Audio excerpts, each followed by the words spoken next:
একদিকে বাংলায় আলুর দাম একেবারে তলানিতে, চাষি ও ব্যবসায়ীদের মধ্যে বাড়ছে উদ্বেগ।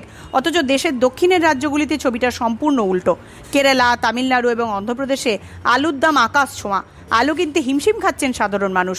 বাংলায় যেখানে 50 কেজি রেডি আলু বিক্রি হচ্ছে মাত্র 300 টাকায়, সেখানে কেরালায় 50 কেজি আলুর দাম 1800 টাকা, তামিলনাড়ুতে 1650 টাকা, আর অন্ধ্রপ্রদেশে 50 কেজি আলু বিক্রি হচ্ছে 1000 টাকায়। কিন্তু প্রশ্ন হচ্ছে, এই একই দেশের আলু অথচ দামে এত বড় ফারাক কেন? এর অন্যতম বড় কারণ, কেরালা ও তামিলনাড়ুতে স্থানীয়ভাবে আলুর উৎপাদন খুবই কম। ফলে নিজেদের চাহিদার বড় অংশের আলুর জন্য তাদের নির্ভর করতে হয় উত্তর ভারতের উত্তরপ্রদেশ, পশ্চিমবঙ্গ এবং পাঞ্জাবের মতো রাজ্যগুলির উপর। আর এখান থেকেই তৈরি হচ্ছে দামের বড় পার্থক্য। উত্তরের আলু উৎপাদন কেন্দ্র থেকে দক্ষিণের বাজারে আলু পৌঁছতে অনেক সময় 2000 কিলোমিটারেরও বেশি পথ পাড়ি দিতে হয়। এর সঙ্গে যুক্ত হয় ডিজেল, টোল, গাড়ি ভাড়া এবং অন্যান্য পরিবহন খরচ। দ্বিতীয় কারণ, সাপ্লাই চেনে একাধিক মধ্যস্বত্বাভোগী। চাষির কাছ থেকে আলু বেরিয়ে পাইকার, ডিস্ট্রিবিউটর এবং বিভিন্ন ব্যবসায়ীর হাত ঘুরে যখন দক্ষিণের বাজারে পৌঁছয়, প্রতিটা ধাপেই যুক্ত হয় পরিবহন ও ব্যবসায়িক মার্জিন। ফলে শেষ পর্যন্ত দাম বেড়ে যায়। তৃতীয় কারণ, সংরক্ষণ ও নষ্ট হওয়ার ক্ষতি। দীর্ঘ পথের যাত্রা এবং দক্ষিণ ভারতের উষ্ণ আর্দ্র আবহাওয়ায় আলুর ওজন কমা, পচন বা নষ্ট হওয়ার মতো ক্ষতি হতে পারে। সেই ক্ষতির একটা অংশ শেষ পর্যন্ত বাজার দরের মধ্যে চলে আসে। অর্থাৎ বাংলায় যখন পর্যাপ্ত সরবরাহের কারণে আলুর দাম কম, তখন দক্ষিণের রাজ্যগুলিতে দূরবর্তী রাজ্য থেকে আলু কিনতে গিয়ে পরিবহন, সরবরাহ এবং সাপ্লাই চেনের অতিরিক্ত খরচে দাম অনেকটাই বেড়ে যাচ্ছে। বিশেষজ্ঞরা বলছেন, আন্তঃরাজ্য কৃষিজ পণ্য আমদানি রফতানিতে উপযুক্ত পরিকাঠামোর অভাব এবং টাকা অনাদায়ী হওয়ার আশঙ্কায় এক রাজ্যের থেকে অন্য রাজ্যে দামের এতটা ফারাক হওয়ার মূল কারণ। সরকারি উদ্যোগে দেশের মধ্যে কৃষিজ বিপণন ব্যবস্থাকে ঢেলে সাজালেই মিটবে সমস্যা। তাহলে এখন প্রশ্ন, বাংলার কম দামের আলু যদি কেরালা, তামিলনাড়ু কিংবা অন্ধ্রপ্রদেশের মতো রাজ্যে পৌঁছয়, তাহলে কি বাংলার চাষি ন্যায্য দাম পেতে পারেন? আর আন্তঃরাজ্য বাজারে এই সুযোগকে কাজে লাগিয়ে কি বাংলার আলুর জন্য নতুন বাজার তৈরি করা সম্ভব? নমস্কার, আপনারা দেখছেন ইন্ডিয়া পটেটো নিউজ। আর আজ এই সমস্ত প্রশ্নের বিস্তারিত বিশ্লেষণ করতে আমাদের সঙ্গে আছেন গুসকরার অভিজ্ঞ আলু ব্যবসায়ী অরুণ চৌধুরী। আজকের আলুর বাজারের খবরের পাশাপাশি আলুর রফতানির সুবিধা অসুবিধা সম্পর্কে জানতে প্রতিবেদনটি শেষ পর্যন্ত দেখতে থাকুন। অরুণবাবু নমস্কার। নমস্কার। অরুণবাবু, সরকারি নিয়মে হিমঘরের মেয়াদ আর মাত্র 3 মাস বাকি। এরপর আর কোনো সরকারি পদক্ষেপে আলুর বাজার কি ঘুরতে পারে? সরকারি পদক্ষেপে আলুর বাজার ঘুরবে কিনা জানি না। আলুর বাজার ঘোরার কোনো সম্ভাবনা কিছু দেখা যাচ্ছে না, যদি প্রকৃতি কিছু না হয়। প্রাকৃতিকভাবে যদি কিছু ঘটে তাহলে আলাদা ব্যাপার। আদারওয়াইজ সরকারি যে পদক্ষেপ নিলে যে আলুর দাম বাড়বে, আমার এরকম কোনো জানা নেই বিগত দিনে বা আগামী দিনে হয় বলে মনে হয় না। প্রায় 4 মাস হয়ে গেল রাজ্যে নতুন সরকার এসেছে আমাদের। এখন তাদের প্রতিশ্রুতি মতো আলু চাষিদের ক্ষতিপূরণের এখনো পর্যন্ত কোনো ব্যবস্থা হলো না। আচ্ছা, কোথায় সমস্যা হচ্ছে বলে মনে হচ্ছে আপনার? অ্যাকচুয়ালি মানুষ কিছুটা ভুল বুঝেছে যে প্রতিশ্রুতি মতো, ওরা প্রতিশ্রুতি বলতে এটা বলেনি যে 2026 সালে যে আলু হচ্ছে তার উপর দেওয়া হবে। এটা একটা বাজেট ওদের হয়েছিল, সেই বাজেটে একটা তৈরি করি একটা কি বলবো ম্যানেজ করার জন্যে একটা ফান্ড তৈরি করা হয়েছে। আমার যদি জানা আছে, কেন আমি এই বিষয় নিয়ে আমাদের কৃষিমন্ত্রী মাননীয় দুধকুমার মন্ডল মহাশয়ের সঙ্গে যোগাযোগ করেছিলাম, ওনার সঙ্গে দেখা করেছিলাম, ওনাকে আমরা সৌজন্য সাক্ষাৎ করে তখন বলেছিলাম। উনি তো এই কথাই বলেছিলেন যে এখনো পর্যন্ত কোনো পরিকল্পনা বা কোনো কিছু হয়নি যে কি করবে না করবে, কোনো পরিকল্পনা এখনো পর্যন্ত হয়নি। গত 2 দিন আগে আমাদের একটা সমিতির সঙ্গে মিটিং ছিল, সেখানে সরকার পক্ষ আমাদের সমস্ত কথাগুলো শুনেছে। আমরা তাদেরকে জানিয়েছি কি কত আলু আছে না আছে, কীভাবে কী করা যায় না করা যায়। তারা আমাদের কথাগুলো শুনে ব্যাস এই পর্যন্তই, তারা কোনো সিদ্ধান্ত এখনো পর্যন্ত আসেনি, সেটা অনেকেই জানে। আজকে আপনাদের ওখানে বৃষ্টি হচ্ছে নাকি? বৃষ্টি তো মাঝে মাঝেই হচ্ছে। আজকে আপনাদের 50 কেজি রেডি জ্যোতি আলুটার কি দাম আছে? এখানে রেডি জ্যোতি আলুর দাম 330 টাকা থেকে 350 টাকা পর্যন্ত প্যাকেট। বন্ডের দাম কি আছে? বন্ড এখানে 150 টাকা থেকে 70 টাকা পর্যন্ত আছে। মোটামুটি ওই কালকের মতনই সেম মার্কেটটা আজকে একই রকমই আছে, তাই তো? কয়েকদিন ধরে একই রকম আছে। আচ্ছা আচ্ছা, আপনাদের ইউনিটে কটা হিমঘর আছে? আমাদের হিমঘরে 11টা কোল্ড স্টোর আছে। কত আলু লোড হয়েছিল 11টা হিমঘরে? আমাদের গত বছরের লোন হয়েছিল 41 লাখ 11,000, কি দাম বলে দিচ্ছি, 1 মিনিট, 41,11,000। এটা এই বছরের তো? হ্যাঁ, 2026 সালে। এই আগস্ট মাসে আপনাদের ওখানে কেমন রিলিজ হচ্ছে? আগস্ট মাসে এখনো পর্যন্ত প্রায় 13% মতো হয়ে যাবে, আর আগামী কয়েকদিনের মধ্যে গুসকরা প্রায় 14-র উপর 15-র মধ্যে রিলিজ হবে। অল ওয়েস্ট বেঙ্গল মিলিয়ে কত পার্সেন্ট আশা করছেন? অল ওয়েস্ট বেঙ্গল কত হবে, 40-এর কাছাকাছি হবে। আচ্ছা, তো আপনার এই যে ধরুন নেপালেতে পুরো বিপর্যস্ত, নেপাল ধ্বংসের পথে, এর ফলে কি আলুতে কোনো প্রভাব পড়তে পারে? সেরকম কিছু বলে আমার মনে হয় না, আলু পর্যাপ্ত পরিমাণে আছে। তামিলনাড়ু, কেরালা, এদিকে অন্ধ্রপ্রদেশ, তারপর ত্রিপুরা, সব জায়গাতে কিছু কিছু রাজ্যে দেখবেন যে আলুর দামটা কিন্তু একটু বেশিই আছে। আর এইসব রাজ্যে ওই বাংলার আলু, মানে আমাদের পশ্চিমবঙ্গের আলুটা ওই সব জায়গায় যেহেতু দাম বেশি আছে, পাঠানোটা কি সম্ভব? সমস্ত হিমঘরের হাই স্পিড কম্প্রেসরে ব্যবহৃত বিভিন্ন স্পেয়ার পার্টসের একমাত্র ভরসাযোগ্য ব্র্যান্ড ক্রস। কোল্ড স্টোরেজের দরজা জানালার জন্য হিমঘর মালিকেরা শুধুমাত্র ভরসা করেন ডোর চেকের উপর। সুপার ফ্রিজের ভালভ ব্যবহার ক্রমাগত সমৃদ্ধ করছে বেশিরভাগ কোল্ড স্টোরেজকে। হিমঘরের ছাদে ক্র্যাক মেরামত ও বছরে 10% বিদ্যুৎ বিল সাশ্রয়ের জন্য সঠিক নাম টেমচেক। আমাদের মূল কোম্পানি সুপার সেলস ইন্ডিয়া, কর্ণধার মোহিত আগরওয়াল। আমাদের ঠিকানা NA hospital street, room number 110, Kolkata 7,72,000। Mobile number 8100077711 অথবা 9836122222। হরদেব সিং সাংঘার এস মার্কা ও সুখজিৎ সিং ভাট্টির বি মার্কা আলু বীজ বিক্রয়ের বিশ্বস্ত প্রতিষ্ঠান ঘোষাল এগ্রিকালচার এন্টারপ্রাইজ। দীর্ঘ 1 দশকেরও বেশি সময় ধরে প্রতিটি কৃষকের বিশ্বাসের আরেক নাম ঘোষাল এগ্রিকালচার এন্টারপ্রাইজ। খুচরো ও পাইকারি বীজ বিক্রয় করা হয়। প্রযত্নে শম্ভুনাথ ঘোষাল। আমাদের 2টি কাউন্টার আছে।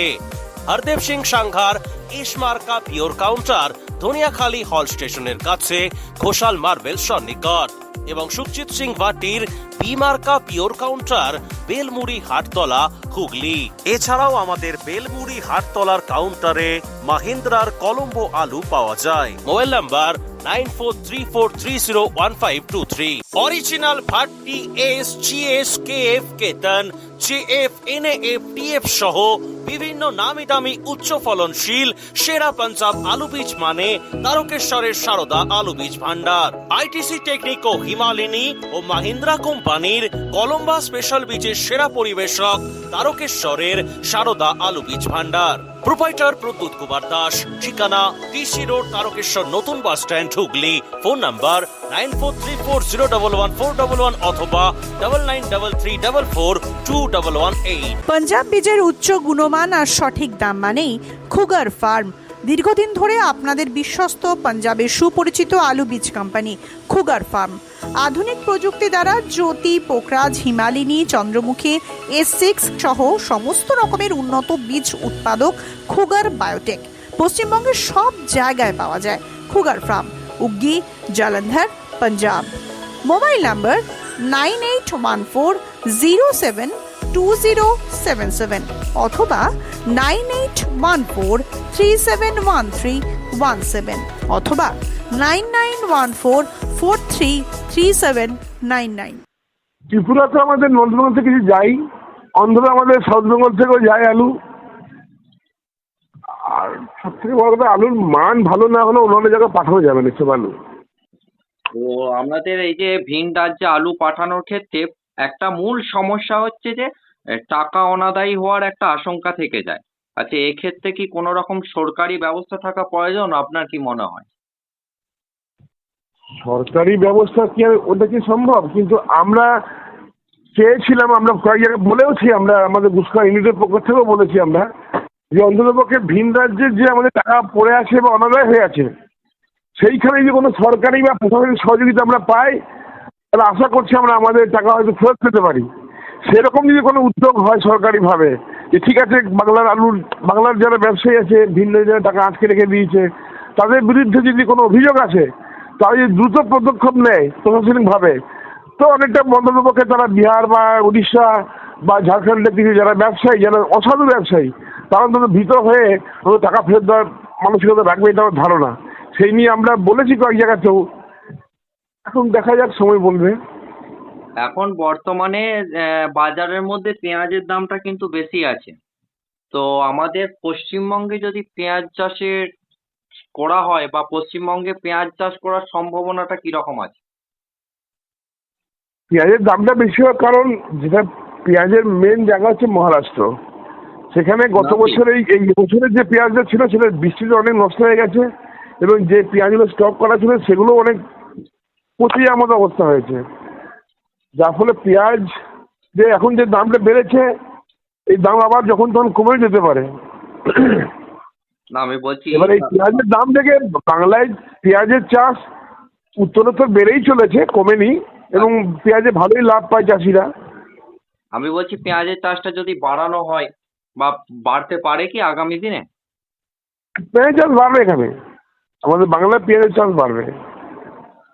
ভিন দেশে আমদানি রপ্তানির ক্ষেত্রে যেমন সরকারি পরিকাঠামো আছে, আলুর মতো কৃষিজ পণ্যের অন্তঃরাজ্য আমদানি রপ্তানির জন্য সেরকম একটি পরিকাঠামো কি তৈরি করা প্রয়োজন? সেরকম সরকারি ব্যবস্থা থাকলে খুব ভালো হয়। আচ্ছা, এবছর আলু চাষ কত পার্সেন্ট হবে বলে মনে করছেন? সেটা সবাই বলবে, তবে মানুষ চাষি যারা আছে তারা মানসিকভাবে একদম বিপর্যস্ত, অর্থনৈতিকভাবে বিপর্যস্ত। বাস্তবে কতটা কি চাষ হবে সেটা সময় বলে দেবে, তবে আমার ধারণা গতবার থেকে চাষ কম হবে। আচ্ছা, তো এই যে আলুর অতিরিক্ত উৎপাদন, এই যে হাইব্রিড আলু চাষ করে ফেলছে এবং আমাদের বিভিন্ন প্রজাতির আলুর উৎপাদনগুলো প্রচুর আছে, সেই জন্যে আলু শিল্পটা একবারে ক্ষতির সম্মুখীন, একবারে ধ্বংসের পথে। মানে কি কি চাষ করলে আপনার মনে হয় যে কৃষকরা লাভবান হবে? অতিরিক্ত উৎপাদনের ফলে মানে কি বলবো, আলুর শিল্পটা কিন্তু মানে শিল্পটা হচ্ছে যে সমস্ত স্টোর তাদের কিছু ক্ষতি হয়নি, ক্ষতি হয়েছে কৃষকের। আর শিল্প যে আছে সে স্টোর মালিকদের কিন্তু তারা লাভবানই, তাদের 100% লোড 110% লোড হয়ে যায় স্টোর, যার ফলে তারা পুরোপুরি ভাড়া পাবে, ওদের কোনো লস কিছু নেই, শিল্পপতিদের কোনো লস নেই, কিন্তু কৃষকদের লস। যে আজকে এত বেশি উৎপাদন হয়েছে যার ফলে সেই আলু অনেকে রাখতে পারেনি, স্টোরে ভরতে পারেনি, পচে গেছে মাঠেই। এখনো যে অবস্থা দাম পাচ্ছে না, উপযুক্ত দাম পাচ্ছে না চাষি, তার মূল কারণ হচ্ছে অতিরিক্ত উৎপাদন। এই অতিরিক্ত উৎপাদন চাষিকে কমাতে হবে। তার তার পরিপ্রেক্ষিতে আমরা কি কি চাষ করা প্রয়োজন, আমি ওটাই জানতে চাইছি। এখানে এখন চাষি যেটা বলবে, তো আমার মনে হয় এখানে লাভজনক চাষ আছে, ডাল আছে, ভুট্টা আছে, মানুষ ভুট্টা চাষ ভুলে গেছে। আজকে পাট শিল্প আছে, যে পাটে অনেক কারখানা বন্ধ ছিল, কারখানা খুলেছে, সেখানে পাটের দাম আজকে অনেক। সেই চাষি যদি পাট চাষ করে তার দাম বেশি পাবে। তারপরে আপনার আরেকটা দেখুন, এখন একটা আখ চাষ, এইটা কিন্তু দরকার আছে, কারণ E20 পেট্রোল চালু হয়ে গেছে। এটা চাষিকে বুঝতে হবে যে এখন চাহিদাটা কিসের উপর বেশি আছে, সেই দিকে চাষি ঢুকতে হবে। আগে আমরা দেখেছি ভুট্টা চাষ দেখেছি, আখ চাষ দেখেছি আমরা, সেই চাষ বন্ধ হয়ে গেছে। এখন মানুষ এখন 60 দিনের 90 দিনের মধ্যে তার ফসলের দাম চাইছে, হাইব্রিড জাতীয় আলু উৎপাদন করছে, তার উপযুক্ত দাম কিন্তু তারা পাচ্ছে না এবং পাবে না, আগামী দিনেও পাবে না। অসংখ্য ধন্যবাদ আপনাকে আমাদের ইন্ডিয়া পটেটো নিউজে একটি সুন্দর প্রতিবেদন দেওয়ার জন্য। অসংখ্য ধন্যবাদ ইন্ডিয়া পটেটোকে, এবং আমাদের গুসখাইন্ডের পক্ষ থেকে আমরা সাধুবাদ জানাই যে প্রত্যেক দিন একটা না একটা বিষয় নিয়ে তারা মানুষের সামনে তুলে ধরছে। তবে একটু কম তুলে ধরাই ভালো হবে, এটা খুব বেশি মানুষের মধ্যে একটা কি বলবো অপপ্রচারের মধ্যে বিভিন্ন জনা বিভিন্ন মতামত দিয়েছে, মানে 100 দিনে 100 জন লোক 100 রকমের মন্তব্য রেখে দিচ্ছে, এই করলে ভালো হয়, সেই করলে ভালো হয়। এগুলো বলার কোনো মানে হয় না। আলুতে কি ভালো হয় কি না হয় কেউ বলতে পারবে না, আলু সময় বলে দেবে কখন ভালো হবে না হবে। এই অনুষ্ঠানে সম্প্রচারিত সমস্ত বক্তব্য বক্তাদের নিজস্ব ব্যক্তিগত মতামত। এই অনুষ্ঠান বাজারের নির্ধারক নয়। অনুগ্রহ করে ব্যবসায়িক পদক্ষেপের পূর্বে নিজের বিচার বুদ্ধি কাজে লাগিয়ে সিদ্ধান্ত নিন। আলু রাখা বাজারগত ঝুঁকি সাপেক্ষ। আলু রাখার পূর্বে ইন্ডিয়া পটেটো অ্যাপ থেকে বিগত বছরের লোডিং আনলোডিং রিপোর্ট ও তার পরিপ্রেক্ষিতে আলুর দামের ওঠানামা দেখে নিন। আলুর সব খবর এখন একটা অ্যাপেই। আলুর প্রাত্যহিক বাজার দর, আলুর সর্বভারতীয় বাজার দর, আলুর সকালের বাজার দর, লোডিং আনলোডিং রিপোর্ট, বিগত 10 বছরের আলুর তথ্য, সারা ভারতবর্ষের 20,000 আলু চাষী ও ব্যবসায়ীদের তথ্য এখন আপনার হাতের মুঠোয়। প্লে স্টোর থেকে আজই ডাউনলোড করুন India potato market rate app. 2012 সাল থেকে প্রতি মুহূর্তে আপনার সঙ্গে।